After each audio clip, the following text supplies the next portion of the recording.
Hi hello this is Venkat. ఈరోజు చెరువులో చేపలు అయితే పట్టుబడి జరిగింది.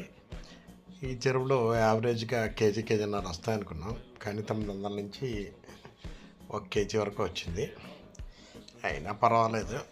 యాక్చువల్గా ఏంటంటే కేజీ వచ్చి ఒక 120 దాకా రేటు ఉంది, కానీ మాకు యావరేజ్గా యావరేజ్గా 110 వరకు పడింది. ఒక ఎకరం కెపాసిటీకి ఒక 2 టన్నులన్నర 3 టన్నులు వస్తుంది అనుకున్నాం, కానీ ఎకరానికి టన్ను వరకు దిగుబడి రావడం అయితే జరిగింది. ఆల్రెడీ ఇది వనామీ కల్చర్ చేసే ట్యాంకు. యాక్చువల్గా వనామీ వైరస్ వల్ల ఇబ్బంది అవుతే దాంట్లో చేప తెంచడం అయితే జరిగిందనమాట. దానివల్ల